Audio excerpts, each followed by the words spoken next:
Hello and good day. This is Corey from the Box Scholar YouTube channel. Thank you for joining me today. I am really happy and pleased to announce a new set of books by Box Scholar Publishing has just been released. I have been working really hard on these books for many months. It's not an easy project at all, but let me tell you what it is. It's called Complete Guide to Major and Minor Scales. 3 volumes. Here's volume 1, and here is volume 2, and here is volume 3. It's a 3-volume set of just major and minor scales. Now let me explain. You're probably used to finding books such as the Alfred Scale book, which has everything in it. Scales, arpeggios, chords, cadences, everything. The problem is you buy this book, you don't know what to do with it. You know, I have so many students that have bought this book. I have it myself, by the way. And they buy this book and they have no idea what to do with it because there's all of these scales, arpeggios, chords, cadences. What do you do first? What do you do second? It's a mystery. What do you do? So I had this brilliant idea to not do chords, not do arpeggios, not do cadences, and only do scales. It's a fabulous idea, I think. And what it does is it allows you to focus in on more of the details of the scales rather than get distracted with other things like chords and cadences. So let me explain how these volumes work. Complete Guide to Major and Minor Scales, Volume 1. Now notice the title, Complete Guide. Okay, it's not a book of scales. It's not the complete scales. It's a complete guide to major and minor scales. Now, how many books do you know that actually guide you through week by week, lesson by lesson, explaining what to do first, what to do second, what to do third, and with an exam at the end of each of these units? How many books do you know that are organized that way? I don't know any. Certainly not the Alfred Scale book. It's just a bunch of stuff in a book, and you're left to do, you as the teacher or student are kind of just left in the air. You know, you can do what you want. So this is different in that it is a guide and not just a book of scales. So we open it up here, we have a nice table of contents. I explain on this page here how you may go to the Well-Rounded Pianist, and that is where the lesson plans are. So I've saved a lot of money on the books by not including the lesson plans in the books. Had I done that, the books would have been about that thick. So there's a lot of information on the Well-Rounded Pianist side I explain here. And it's available free. You don't even have to join. You don't even have to join the Well-Rounded Pianist. You just go on there, and I have lesson plans for all 11 grades. Except right now I'm still working on grade 7. So as I speak, grade 7 isn't up right now. But volume 1 is 1 octave scales in all 24 major and minor keys, in parallel and contrary motion, thirds, sixths, and tenths. Okay, so there's 5 different ways. I call them 5 variations of practicing the scales. They're all very important.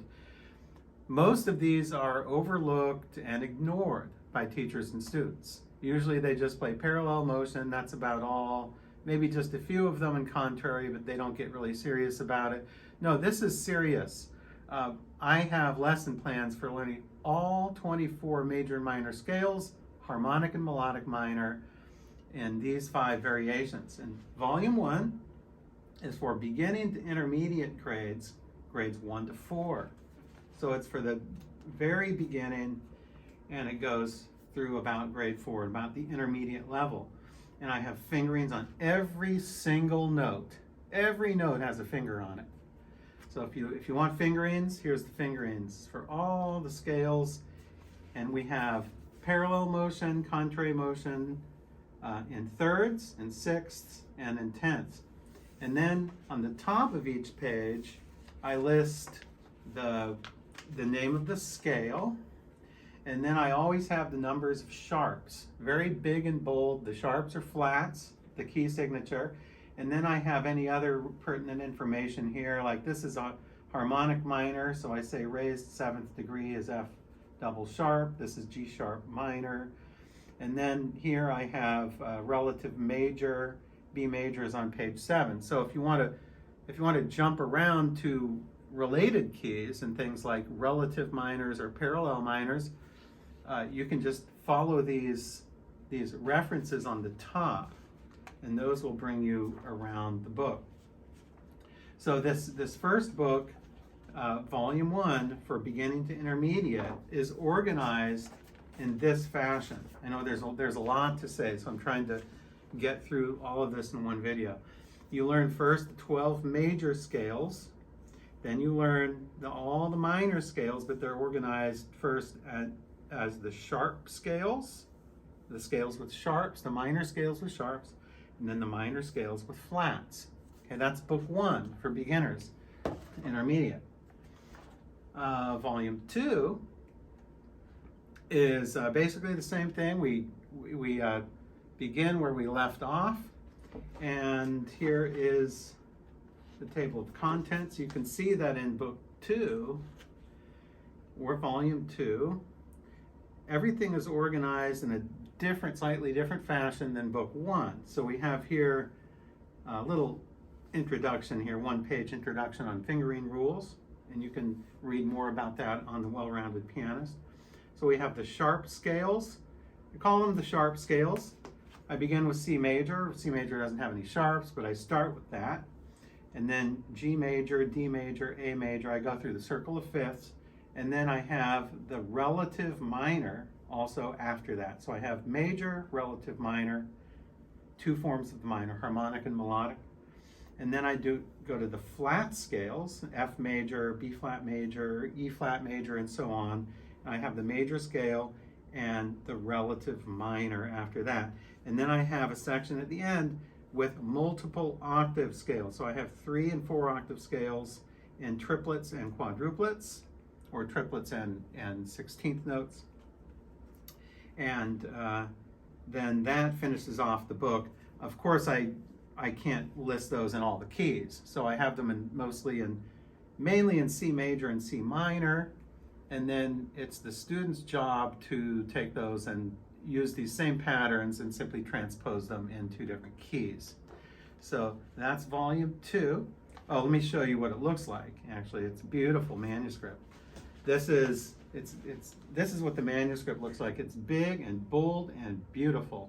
We have every page has 5 lines. We have parallel octaves here, 2 octaves. This is volume 2. And then contrary motion, 2 octaves up and back. Parallel thirds, 2 octaves, of course, parallel sixths and parallel tenths. They're all 2 octaves. And so we have C major, and then A harmonic minor and A melodic minor here, and then goes to G major, and then the relative minors of G major. And then, as in book 1, we have some references up here at the top. So if you want to jump around, like I say here, the parallel minor of G major, of course, is G minor, and then that tells you what page that's on. So if you want to compare G major with G minor, you can do that. You don't have to look at the table of contents, but you can flip directly to those pages. And so this is what volume 2 looks like. Beautiful, beautiful, legible manuscript here. Volume 2, complete guide. Remember, it's a guide. It's not just a book of scales, but it's a guide. And then volume 3, no scale guide or scale system would be complete without double note scales, double thirds and double sixths. in the Russian style. Of course, the Russians are famous. The Russian piano school is famous for emphasizing double thirds for technique. Well, this volume 3 here is advanced to concert level. It's about grades 8 to 11. I estimate it's about that. So the grade levels aren't necessarily in stone, but I put those there so you have a reference, so you have somewhat of a reference point. So I have here a table of contents. Now, the book 3 on the double note scales is organized in a different fashion than the first and second books, because I organize these according to the levels of most of the pianists who are using it. So here, since this is an advanced book, pianists already know their sharps and flats and their key signatures and the relative minors and things like that. That should be second nature by the time you're in this book. So that being the case, I organize this chromatically. So C major, and then the parallel minor of C minor, and then D flat major, C sharp minor. D flat major only has 5 flats, so I use that over C sharp major. And then it goes up chromatically, D major, D minor, E flat major, E flat minor, and it goes up all the 12 keys, and then that's thirds, that's double thirds. Then it goes through the double sixths in the same fashion. So this is what these look like. Here's a little introduction to double note scales right here, just a 1-page introduction. And then this is what the double note scales look like here. I start with 1 octave, which actually is not so difficult, really. If you play it slowly 1 octave, it's not so bad. And then I have 2 octaves here, 2 octaves in parallel motion, 2 octaves in contrary motion, and these could probably be a little faster. So, you can pick up the speed a little bit as you add on octaves. And the greatest thing about this book, or one of the greatest things, is the fingerings. I've been working many years, actually, on a system of fingering for double thirds and double sixths scales, and I think it's a really excellent and practical system of fingering. So I have all the fingers here. I don't have fingers on every note, but I have them all when they change, and I think they're excellent fingerings. They're fingerings that I haven't ever seen before. They're different fingerings than most use, but they're really easy and they're practical fingerings. And once again, you have some references up here at the top that you can jump around to related keys and so forth. And that's the thirds. And then the double sixths look like this. And I have a special fingering system for double sixths. I won't tell you what it is because it's a surprise, and you'll never guess the fingerings for double sixths. I sort of stumbled across it by accident, and I think it's a great system of fingering. So anyway, if you're wondering about what the fingerings are for these and how I derived the fingerings for these, I have a blog article on the Bach Scholar website, and also I have some articles and things on the Well-Rounded Pianist, where you may view the guides, the lesson guides or lesson plans for each of these books. So I'm really happy and pleased about these new books to the Bach Scholar catalog here. Complete guide to major and minor scales, volumes 1, 2, and 3. Get your copies today. If you're a piano teacher or a piano student, I guarantee you will actually absolutely love these books. They took a lot of time. A lot of my time was put into these books. Blood, sweat, and tears, and I'm really happy about it. So I'm happy that you will support me and Bach Scholar by purchasing these books hard copy or non-printable PDFs, as usual, as the Bach Scholar books are sold on the Box Scholar site. So the Box Scholar site sells just digital, just PDFs. And if you want the hard copies, you have to go to Subito Music Corporation. And all the links are below this video where you can get your copies today of this wonderful, wonderful major and minor scale guide. So I really thank you for joining me today, and I look forward to working with you on these scale books on the Well-Rounded Pianist.